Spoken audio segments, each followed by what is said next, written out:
Hello and welcome to York Universe, the Astronomy and Astrophysics radio podcast, written and presented by students, faculty, alumni, and friends of York University.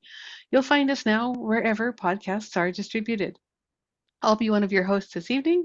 I'm Dr. Elena Hyde, and I'm joined tonight by Paul Mackin here broadcasting live from the Allan Carswell Observatory located at York University in Toronto, Ontario, Canada. Just as a reminder, York Universe broadcasts live every Monday night at 9 p.m. local Toronto time or Tuesday morning at about 2 a.m. UT if that's more your speed. We are, of course, broadcasting live on YouTube with our York U Observatory. So if you're looking for us to catch the live program, you do need to go over to YouTube. If you're here just for the podcast, that can be found on Spotify, Apple, and all the rest of them. So we are broadcasting live with our online public viewing program, or OPV program, run by the observatory team. And if you do head over to YouTube, the team will answer your questions if you're part of the live broadcast. If you want to find out more about our show or check out past episodes, we're almost up to episode 600, if you can believe it. You can see all of that at yorku.ca/science/observatory. And if you're navigating around the page, you can always follow the links to OPV or online public viewing, or click on any of the YouTube links to get back to our York U Observatory channel for live viewing fun. Now, if you have questions or comments about past shows or suggestions for future topics, you can always email us at observe@yorku.ca. And of course, you'll find us on Instagram at York U Observatory, Facebook at Allan I Carswell Obs, and now PixFed, I think it's PixelFed, sorry, I should say, new one, also at Allan I Carswell Observatory. So all of our programs are free, including this one, but if you want to make a donation, please see that same website, yorku.ca/science/observatory, and you can top up our previous fundraiser if you're so inclined. There's a whole new fundraising section, so you can see exactly what the observatory uses your donations for. We are, of course, monitoring the chat room for questions, and our crew is posting content. The current weather is saying that we will probably not be opening the 1-meter telescope tonight because it is, in fact, cloudy in Toronto. So all of the images that are shown live tonight will be beautiful archival images from our OPV crew. So Paul, how is the weather where you are? Well, I'm a little north of the observatory and just away from the lake effect of Lake Ontario, and it is snowing, and it's going to drop to about -12 tomorrow. So I'm snuggled in my office at home, and it's warm here, but I'm not going back out again tonight. Yeah, snow and clouds and lots of cold all over. If we do, of course, get some of the clouds parting, there are some wonderful things that people can go and see. So I will just give a little shout out to Saturn. If folks want to give a try starting to look, you might notice through binoculars or a small telescope, you can just see Saturn's rings, but they're getting really thin. And in the next couple months, it's actually going to look like they're going to disappear. So if you start going out whenever you can find a clear night and just checking Saturn, just have a look, even with just binoculars, you can just see it, and everybody can kind of follow along as Saturn's rings will appear to disappear, which is pretty fun. Now we have all kinds of great stuff for the show tonight, and I thought I would start off with a little Saturn fun fact because we've got some This Week in Space and Astronomy history to get to. And Paul, I think your first item was also Saturn, wasn't it? It absolutely was. So, this week in history, on January 26th, so I guess technically yesterday, uh, the Voyager spacecraft discovered the Saturnian moon, a wonderful name to pronounce, Epimetheus. Now this goes back to actually further. It goes back to December 1966. Well, Adalo and Dilphus found a moon around Saturn called Janus, and 3 days later, Richard Walker made a similar discovery, and it was assumed they were the same moon. In October 1978, Stephen Larson and John Fountain reviewed this data, and they concluded that two moons not one, best explained the two separate observations. So when Voyager flew through the Saturnian system, it found a second moon in nearly the same orbit as Janus, confirming the discovery, which was then credited to Walker, Larson, and Fountain. There is some evidence that Epimetheus was also imaged by the Pioneer 11 spacecraft a year earlier in 1979.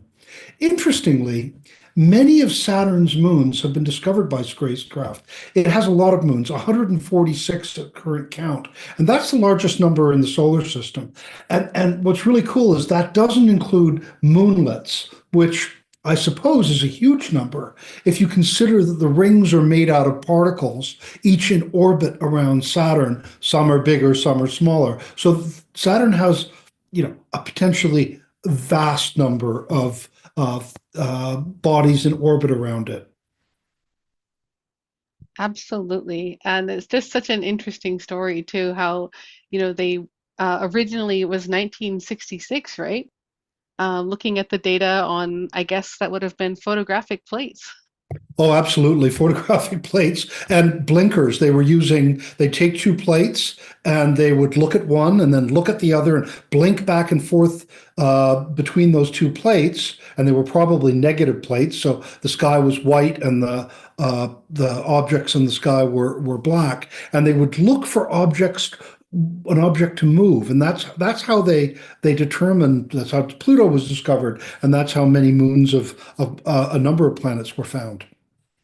Yeah, exactly. And it is actually a little bit of fun. So, for anyone who's listening who has made their way to Toronto and been up to the Allan Carswell Observatory, we actually do still have our old film camera that used to sit at the end of the 60 centimeter. It's not in use anymore, but it is a bit of astronomy fun history. And of course, with moons that small, and I have to give you some extra props on your pronunciation because I'm having a little more trouble with this one. I practiced it earlier. Epimetheus. You, you That's know, that's a I tough one. yeah, I broke it down because I didn't want to mess it up. So it's ep, ep, m, I m, e, theus, epimetheus.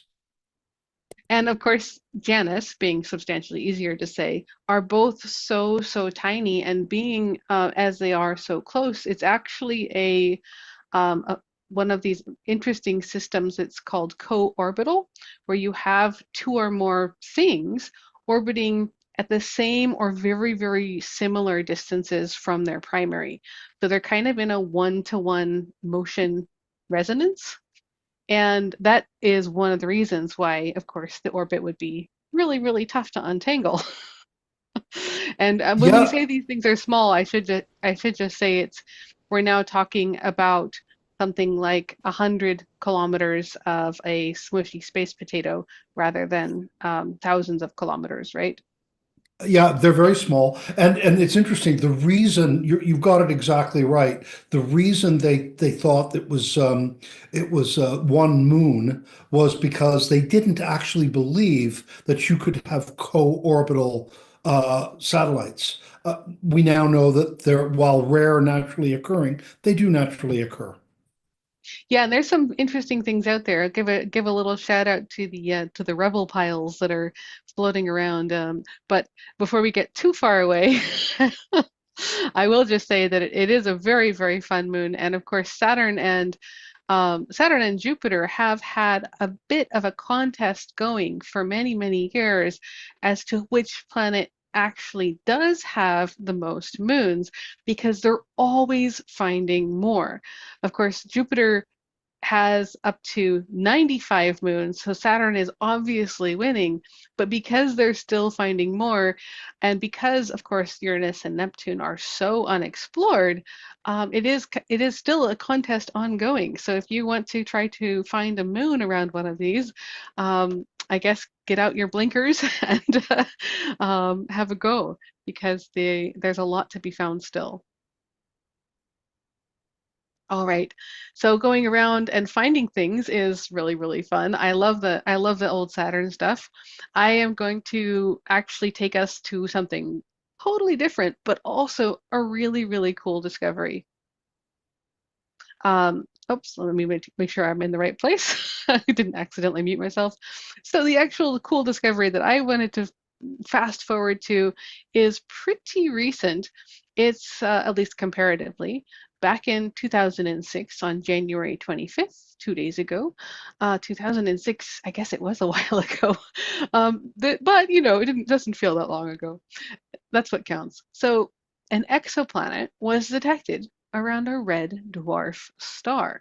And in 2006, exoplanets were still pretty new, actually. So they were something of a new phenomenon, and I think we're going to talk a little bit about them more in this show.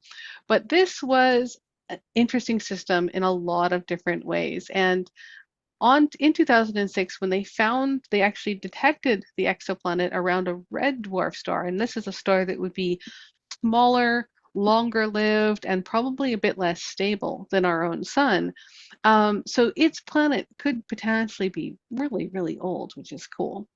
And of course, as part of the larger exoplanet ecosystem, and I looked this up just for this show, as of the 26th of January, yesterday, there are 7,408 confirmed exoplanets in 5,086 different planetary systems, with about 1,033 of those systems having more than one planet.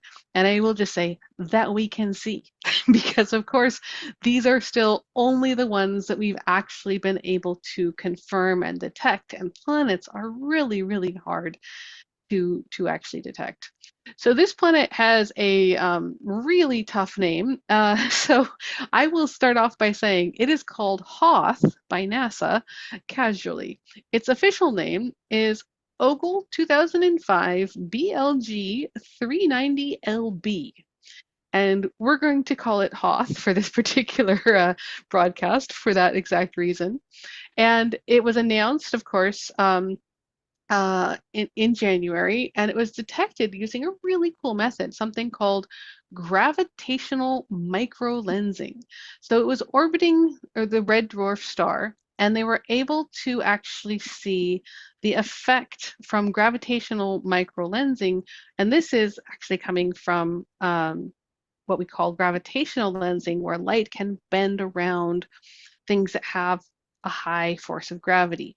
And this actually acts the same way like a lens does in your glasses. If you wear glasses, or if you have a magnifying glass, the light bends and you can magnify something to make it bigger. Micro lensing is this happening on a smaller scale due to gravity. And the fact that they were able to detect the planet this way was really cool. The fact that it's orbiting a red star is really interesting, and it's also really, really distant. It is 21,500 light years away from Earth. So the detection that we saw, or detected, I suppose, happened 21,500 years ago, and we just now found out about it, towards the center of the heart of the Milky Way galaxy. And as of 2010, it was the most distant known exoplanet. I don't think that's true anymore because we've had some recent really good detections.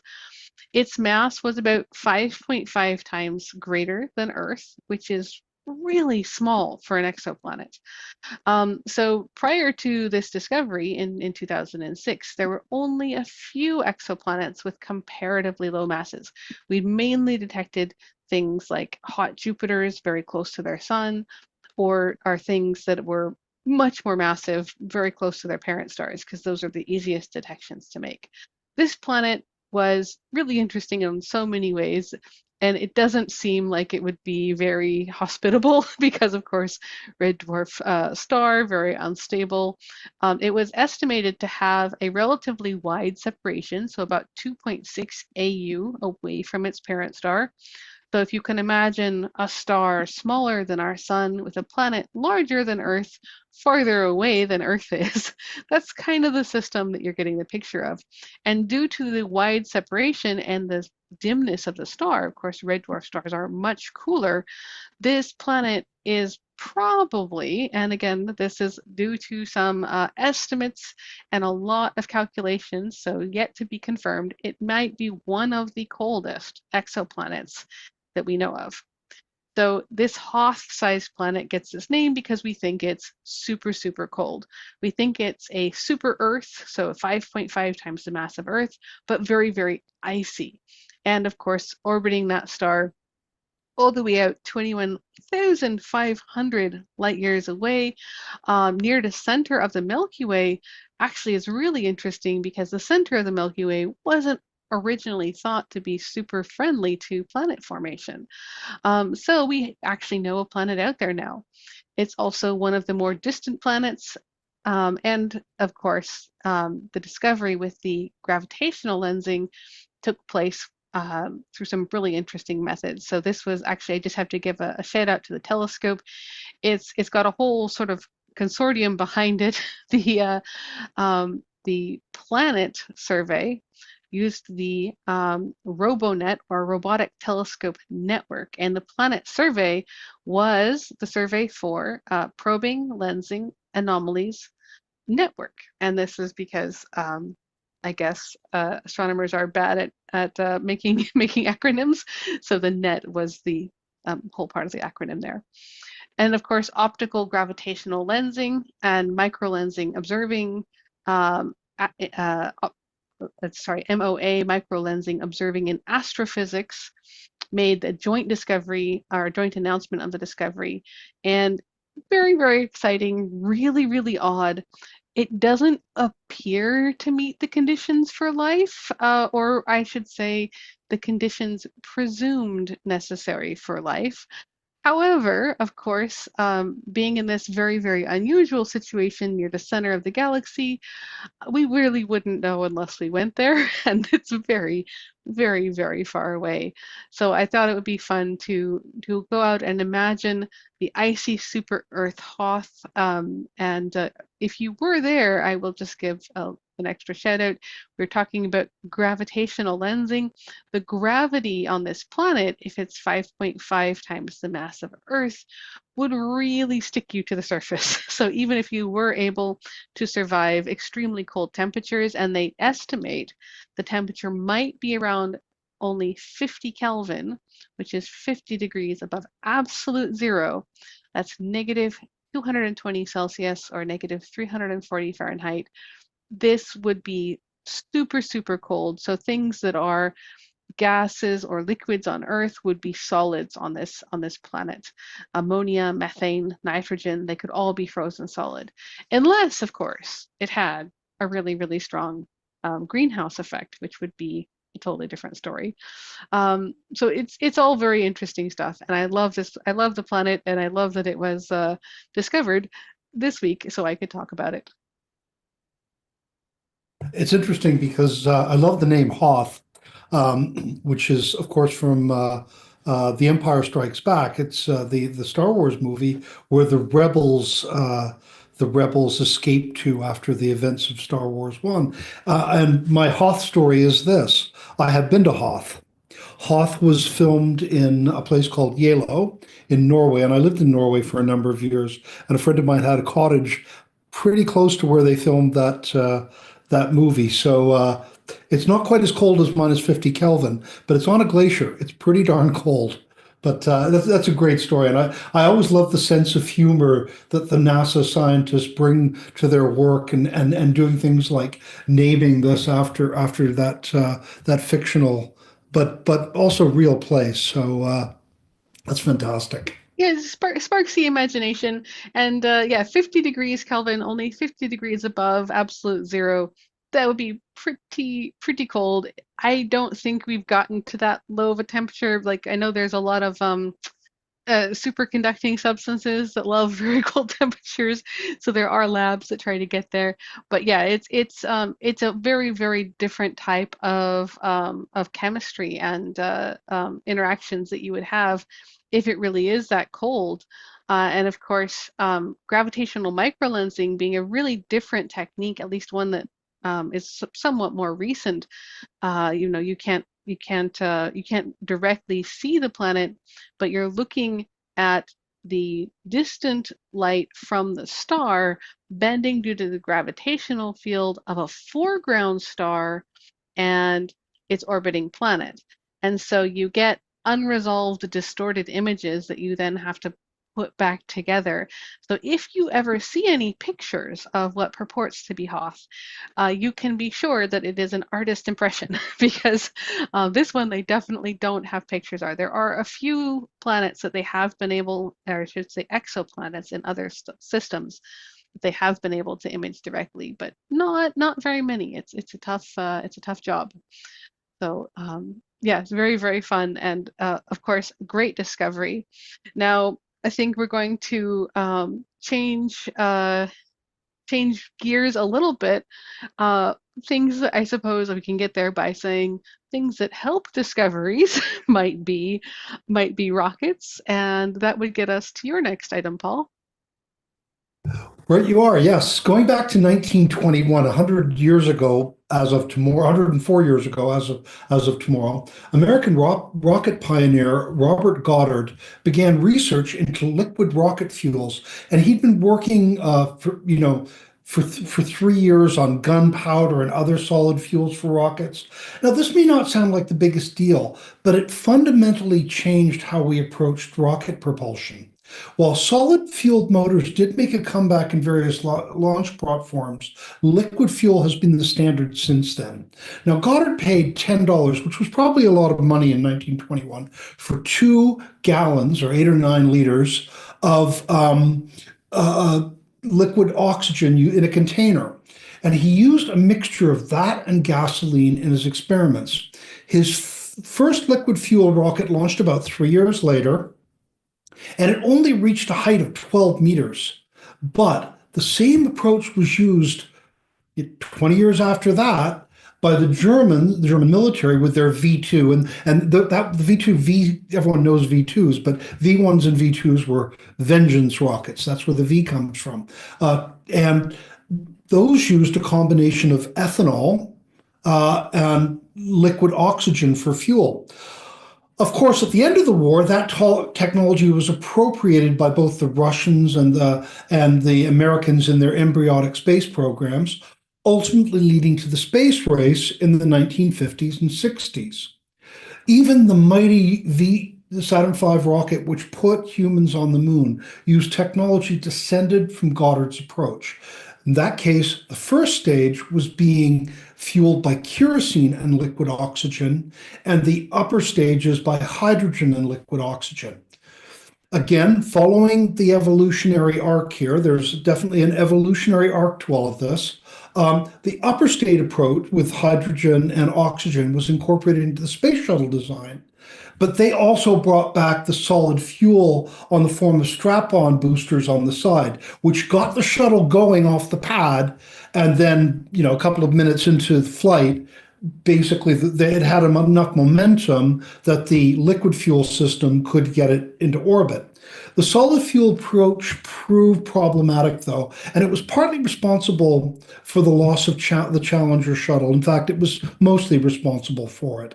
And the real challenge is once ignited, solid fuel rockets can't be shut off, which can be troubling if you're in a sticky situation.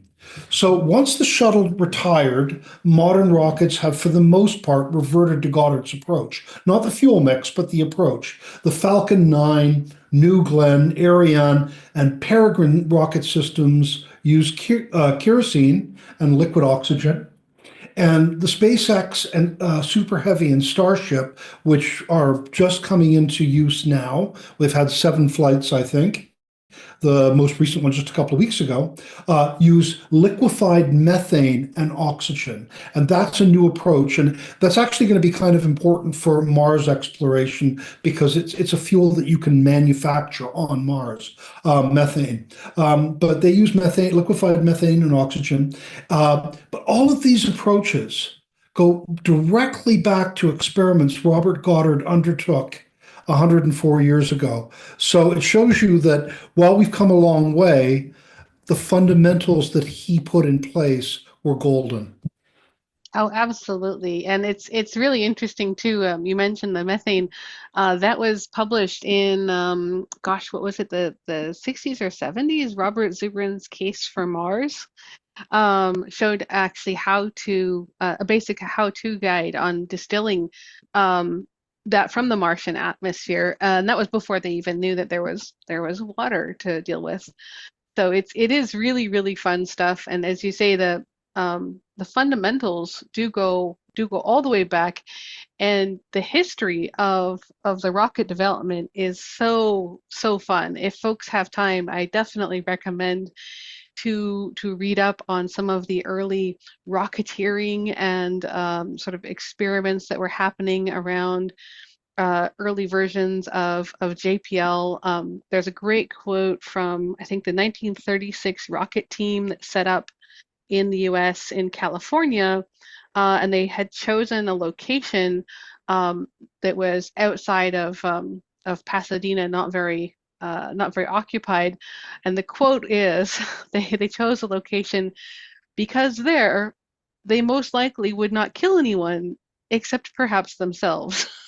And that's the official quote from JPL on their 1936 rocket team. But yeah, they were out there, spending months and months working on their motors, and then they'd go out and they'd launch in the desert, and just really, really interesting time trying to get that lift that they needed, of course, to get into space. And beyond, maybe. So to the moon, and maybe we will even make it to Mars with one of these one day.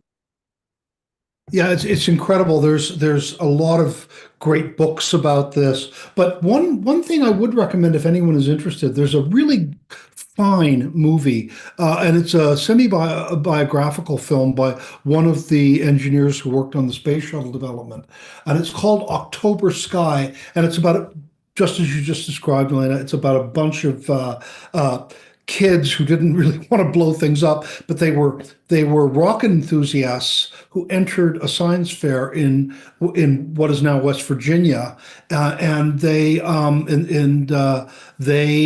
developed some very successful technology that eventually contributed to sort of the evolutionary scope that I just talked about. So there's a lot of material out there, but that movie just popped into my head when you were talking, and it's really worth watching if anyone gets a chance. Yeah, and there's some really good documentaries out there, definitely. And the truth is stranger than fiction. Because when you talk about documentaries, I immediately think of the Rocketeer documentaries that came out of JPL. And I mean, they had people like literally strapping themselves to rockets, and not all of them survived, but it was a really, really interesting and dynamic, shall we say, period of explosive period of development that led us to the amazing rockets that we see now. So good stuff. And of course, getting to the moon was a great victory. And if we're going to talk about moons, I can get to my next object, which is actually going to take us farther than any human has traveled before, but not necessarily farther than any rocket powered satellite has ever gone. So we're going to go all the way out to Jupiter. And I'm going to go back in time. Now I'm going all the way back to 1908. And there was a discovery, sort of a moon, in that it was sort of a moon. So the 27th of January in 1908, what was called or what would I should say, what would eventually become called Pasiphae. And we have to be careful with our naming because some of these names go all over the place. Was initially discovered. So this was a retrograde irregular satellite of Jupiter, and it was discovered all the way back in 1908. And this is um, we're talking very early telescope technology at this point. And they were already able to discover some of these very, very small moons of Jupiter, despite the fact that, they didn't have equipment that was all that much better than what Galileo had. So this discovery is credited to Philibert Jacques Melot, and later it was named after the mythological Pasiphae, who was in mythology the wife of Minos and the mother of the Minotaur from Greek legend. So to keep with the naming theme of the planets. Now, the moon was first spotted on a plate taken at the Royal Greenwich Observatory in February of 1908, but it took inspection of previous plates going all the way back to January 27th before they were actually able to confirm it. And so because they were looking for, of course, that blink phenomenon where it shifts its position, and this was not moving like they would expect a moon to go, because it was actually retrograde at the time, and it was moving strangely. So they had to go all the way through to January of 27th, and then all the way back up through February with all of those plates. And then they're like, yes, it's definitely been on the plates since January 27th. So that's the official discovery date, even though they had to go sort of back in their archives to find it. And its provisional designation was just 1908 CJ. And they didn't know what it was. They were thought maybe it's an asteroid, maybe it's a moon of Jupiter. The recognition of the moonness basically came later on as they watched it move more and more, and it didn't actually get its proper name or its current name until 1975. So this one had a storied history of its own name, actually. It was called sometimes Jupiter 8. Sometimes it was called Poseidon. It's called 1908 CJ. And the Poseidon name sort of stuck around between 1955 and 1975. And you will actually find this moon referred to in early science fiction as Poseidon from the 1950s and 60s. So sometimes they would talk about exploring Jupiter and have really fun stories. So, if you see a moon called Poseidon being talked about, it's probably Pasiphae. I guess they wanted to save Poseidon for something bigger. And Pasiphae is pretty hard to see, I will say. So if you are going to try to spot it yourself, you either need some very, very good photographic plates or a fairly large telescope. It orbits Jupiter on high eccentricity, high inclination, retrograde orbit. And so that means it's not quite moving like the other moons. The orbital elements seem to be changing continuously because it's getting perturbed by probably the other moons, the planets, the sun. It doesn't seem to have a super stable orbit, so maybe it'll crash into Jupiter at some point. But it is in resonance, so at least it has some sort of repeated periodicity. And it's in what's called a secular resonance, where they seem to be synchronized on precessional frequencies. So it's the frequency that it's synchronized on is also changing.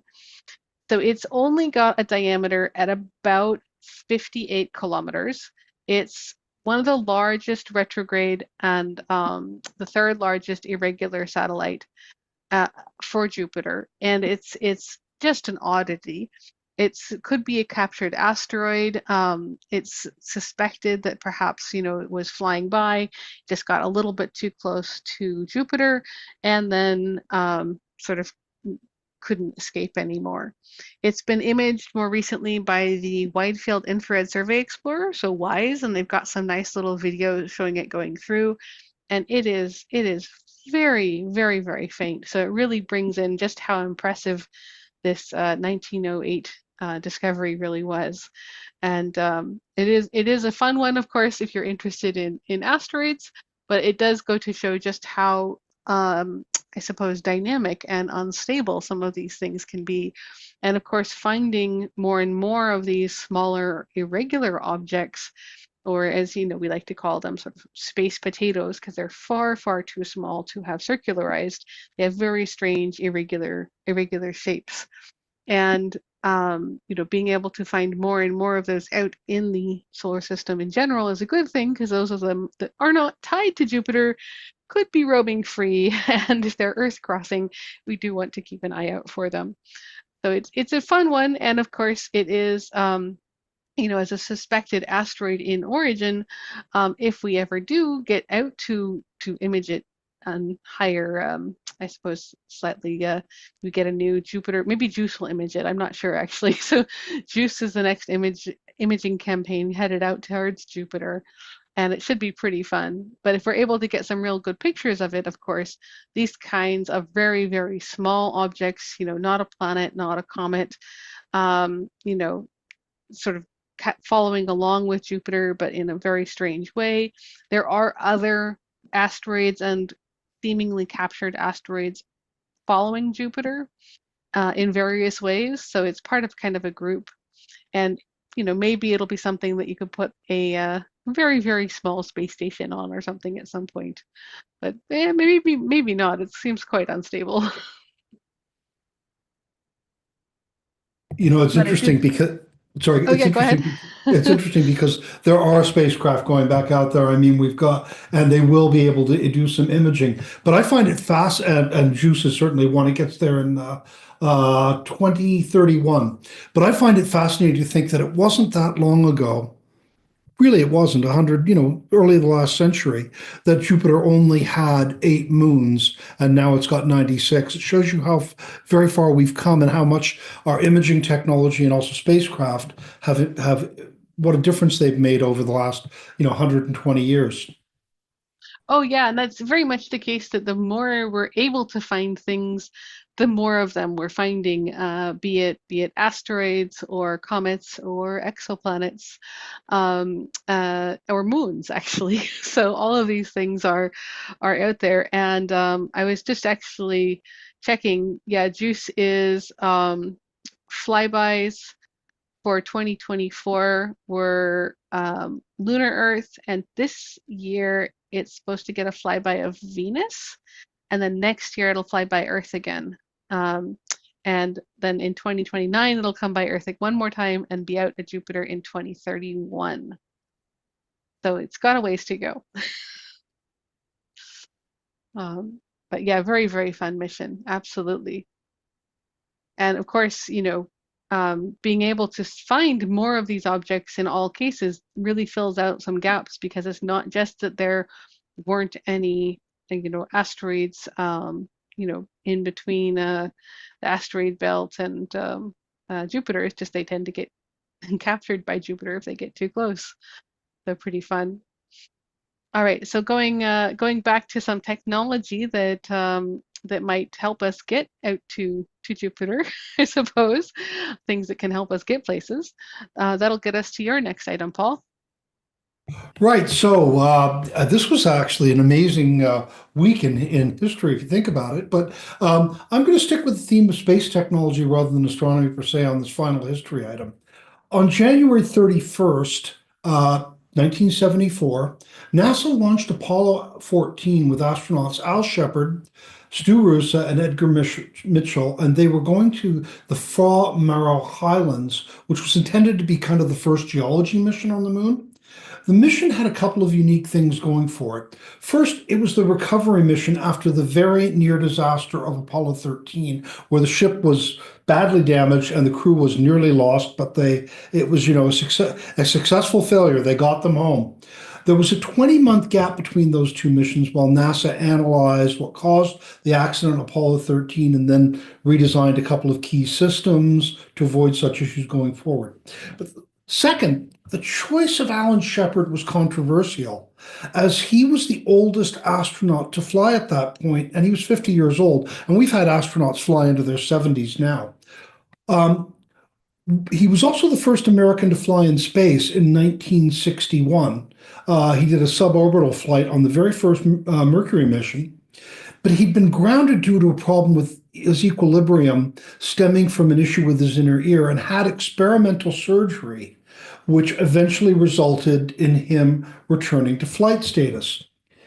He was originally actually going to command Apollo 13, but because he'd been away for a while, he needed more time to come up to speed on the Apollo systems. And so he and his crew were bumped to Apollo 14, and I'm sure they were secretly happy about that after what happened with 13. But the mission itself had several challenges. There was issues with the docking system.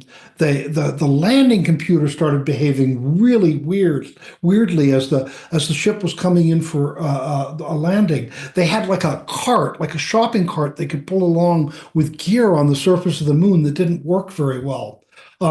They couldn't find half of the landmarks they were looking for around Cone Crater, which was where they were hoping to get some really good geology samples. But still, it was a triumphant return to the moon and a personal triumph for Al Shepard, who was the only one of the Mercury 7 astronauts to make it to the moon. And it laid groundwork for the next and final three missions to the moon's surface, which had a decidedly more science focus. But one final fun fact. Al Shepard was an avid golfer, and he is the only person to have played golf on the moon's surface. He took along a 6-iron head and screwed it onto a sample collection rod and hit a couple of golf balls, as he said, for miles and miles, even though later footage only showed they traveled a few tens of meters. But he's deservedly, I think, in the Golf Hall of Fame. Oh, absolutely. It's if you're absolutely the only person to have ever played golf on the moon, then you get to be the absolute lunar golf champion. Although if they want to bring someone else out later, they'll have to start working on probably that lunar gateway that they keep talking about for Artemis. Get regular flights back out to the moon, which would be quite the thing. Well, of course, that all is up in the air right now, but I think there'll be some revisiting of how they're going to approach it. But I'm very confident they're going to get back, and they're going to get back pretty quickly. It would be pretty nice. Of course, having just that ability to go to the moon is very different than being able to stay there permanently, as I suppose we found out last time. So, but still very exciting times, and we're seeing more and more different types of rockets and companies succeed in launching. No one really succeeding in sending humans to the moon just yet, though. Well, All right. America said they want to do it, and China said they want to do it. So we'll see what happens. Yeah, exactly. And that's you certainly could. They proved that, I think, with Artemis 1 is like we have the technology. We just need a few extra things to fall in place, I suppose. And I suppose in terms of a few extra things, I have one last item myself here for going back in time and discovering interesting stuff. Now, I suppose if we're going to start with talking about the moon here again, I'll say it's not a moon and it's not really a planet. Again, I've got a little bit of a controversial one, and I'm not going to go that far back. I'm going to go to 2005 on July 29th. So 2 days in the future, but all the way back in 2005. And actually, this is, I just realized I might have put the wrong day on because, of course, I'm a little bit behind the times, so let me just go ahead and fix that here really quick. But I'm going to say in January of 5th of 2005, we did have the discovery date of Eris. So of course I mixed it up a little bit, had a slight day confusion, but it's only a little bit of a cheat because I'm still in January. And the discovery date of Eris was not by any chance the last time we got to do things with it. So Eris is a minor planet.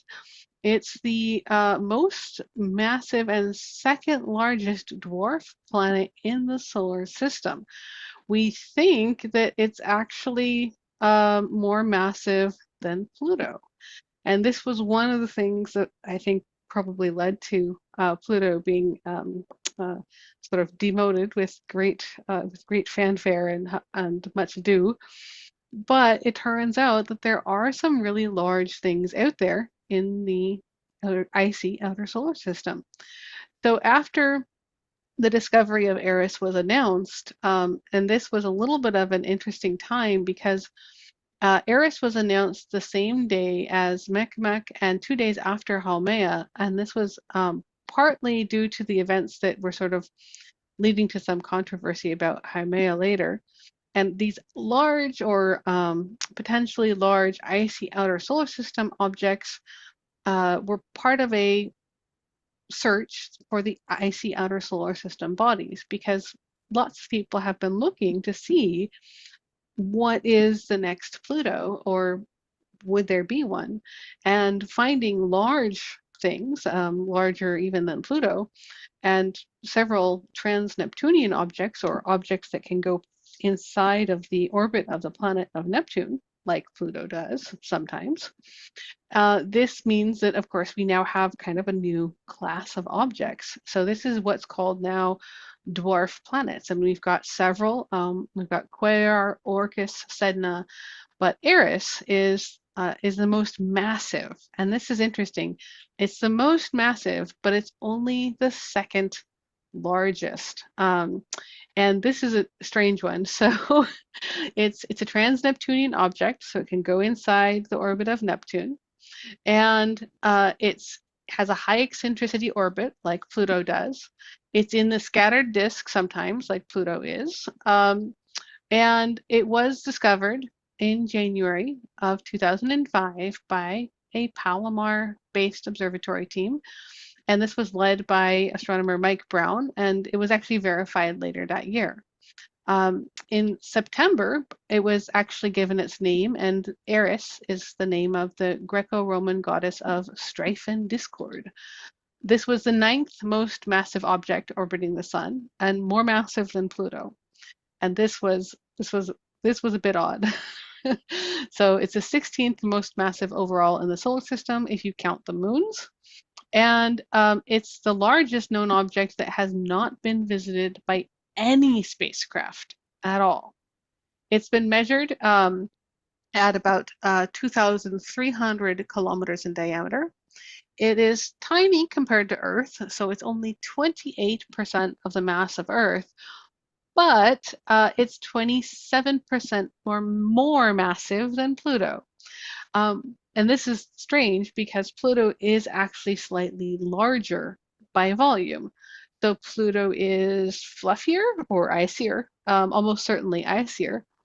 Maybe Eris is just very rocky somehow. If we had only ever flown by it, we would know more, but we didn't.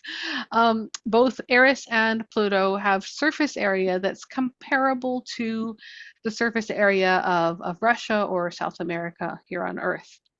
And we do know about discovery of moons. So we've talked a lot about finding new things. Eris has one known fairly large moon, which has the name Dysomnia.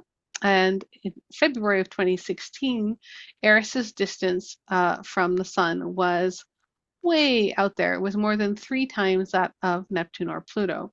So we don't know exactly how its orbit will go. We can make some predictions. But in 2016, it was at 96.3 AU. That's 14.41 billion kilometers, 8.95 billion miles, 3 times farther than the sun, than Neptune or Pluto. And with the exception of long period comets, Eris and Dysomnia were the most distant natural objects in the solar system until some discoveries in 2018. So they're not only very sort of massive and apparently dense, but also very far away, but trans-Neptunian. So it's thought that it can come closer. So its orbit is really, really interesting. And of course, never having gotten close enough to get an image of its actual surface, we have to make a lot of guesses about Eris. But knowing where it is now, they've gone back into previous all-sky surveys, and they've actually been able to find images of Eris dating back all the way to 1954, before it was officially discovered. So it's really, really interesting planet, or I should say dwarf planet. And there was a lot of discussion over whether the object would be classified as a planet or a minor planet or a dwarf planet. Originally, they wanted to name it Xena, and we were talking about interesting movie and TV crossovers. It really was going to name it, had Xena name unofficially after the TV series. So it was actually unofficially named Xena after the TV series for Xena Warrior Princess. And then, of course, they changed it to Planet X, which has been something that people have thought about, for many, many years. And now finally it's called Eris. It's a trans-Neptunian dwarf planet. Its orbital characteristics are really, really interesting. And its distance from the sun is also really interesting. And it was originally thought to be larger as well as more massive than Pluto. And then they sort of found out that somehow it seems to be just more dense. Its orbital period to go around is 559 years. So we really don't know very much about its orbit at the moment. We think that its closest distance to the sun will be 38 AU, which is perihelion, which will be a really interesting time to catch. And I think they did a calculation on this. The perihelion was 1699, and the return to perihelion will be 2257. So it'll be a while.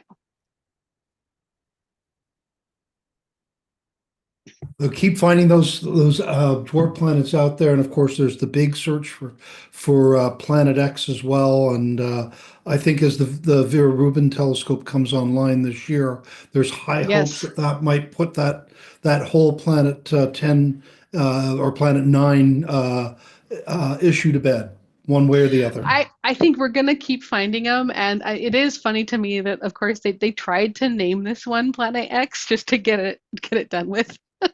Like, we'll call it Planet X, we'll call it Xena, we'll call it, as now it's going to be Eris, and that they're still going to be searching for other planets.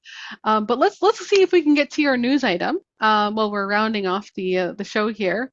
I'm just going to give it. I sort of got too distracted by having fun conversation. I forgot about the reminder, but I will say, folks, since we're talking about planets, Venus meets Saturn this week, so don't forget to look uppity if you do have clear skies. And let's go ahead and tackle your Comet Atlas news, Paul. Right. So Comet Atlas has self-destructed after a spectacular showing at the end of last year. Around Thanksgiving here in Canada, so mid-October, our team at the AICO were beside themselves with the remarkable beauty of Comet C/23A3, which was colloquially known as Comet Atlas. And it was in the sky after sunset. Unfortunately for me, I was traveling and it was cloudy every I was actually at a beach place, and during the day the weather was great, but every single time at sunset, clouds rolled in, and I never got to see it. But I suppose that's the life of an astronomer. We're slaves to weather.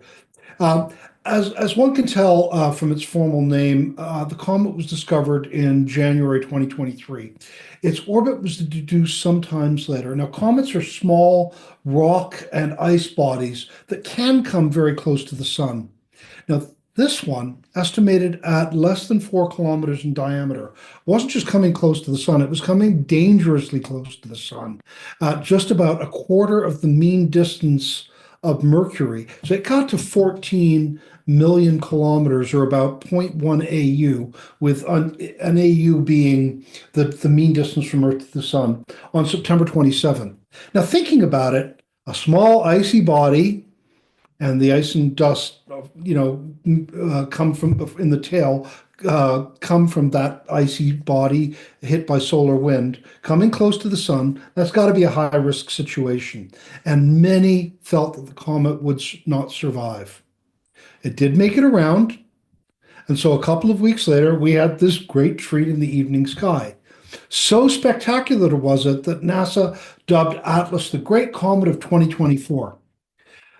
But as Atlas was heading outbound, probably never to come this way again, it was leaving on an escape orbit, so it wasn't going to come back. Several news articles reported this week that there's some photographic evidence that the nucleus did indeed fall apart, which is sad news to be sure, but not unexpected, as this is kind of standard for sun grazing comets. It's one of the ways they meet their end. Yes, and that is one of the fun things about comets is they're very, very unpredictable. And of course, this one is just as unpredictable because we couldn't tell what it was going to do. I'll just give a little shout out if folks are watching live or want to catch later on our YouTube channel. We did get a live stream of the cometary core recorded. So if you are interested in seeing what the comet core looks like from the 1 meter telescope, you can find that under our same Allan Carswell YouTube channel in live streams. I think it's also cross-listed to be on the Teletube playlist. So you can actually see that still up on the YouTube channel.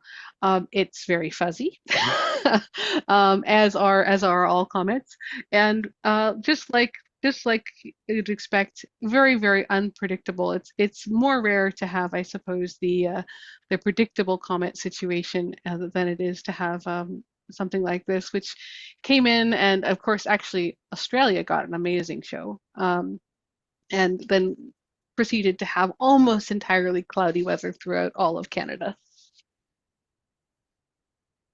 It's I remember some of the great comets that have come, and from what I could see from the pictures, this was in that category. It was like Comet Hyakutake or so on. So it's a shame I never got to see it, but I've seen others, so I'm okay with that, and I'm glad that a lot of people got a lot of joy out of it. Yeah, exactly. And it's always fun to follow along with other folks observing. And of course, if anyone does want to see just the core of the comet, we didn't catch the tail because through the 1 meter telescope, your field of view is so small, you have no chance of seeing that super, super long tail that goes all the way across the sky. That you need just a regular camera for. I'll just give a little bit of a shout out here at the end of the show. There was one more fun news item that I thought would be a little bit topical considering we're talking about discoveries and moons and planets and all kinds of fun things. If you hadn't heard, their James Webb Space Telescope has also started to contribute to the exoplanet finding.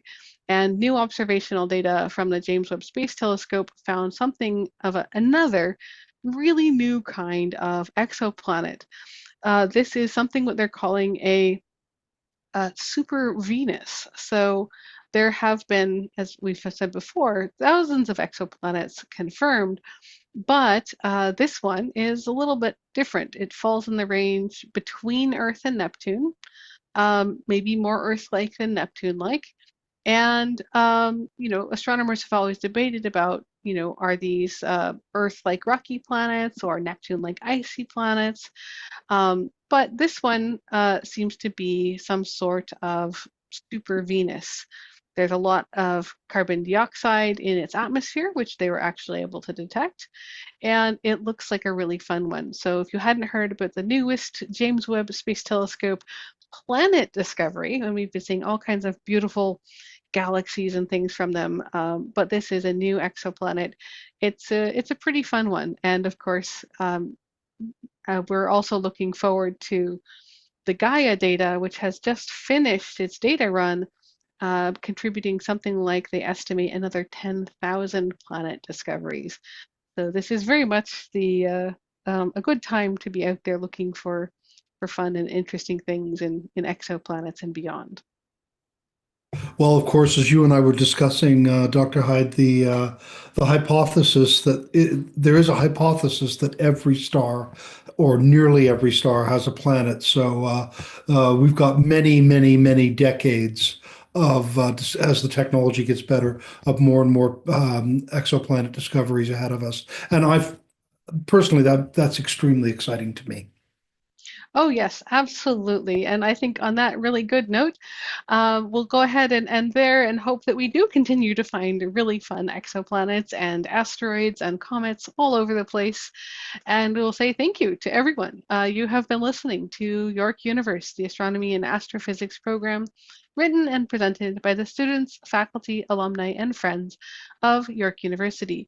The hosts this evening have been Paul Mackin and myself, Dr. Elena Hyde. You can always check in with us over on Instagram or PixFed, or of course Facebook at Yorkview Observatory or Allan I. Carswell Obs. And you can check out our website for show notes, content updates, and all of our contact info over at yorkview.ca/science/observatory. Thanks for tuning in to York Universe, everyone. Clear skies and have a good night. Thanks, everyone. Good night.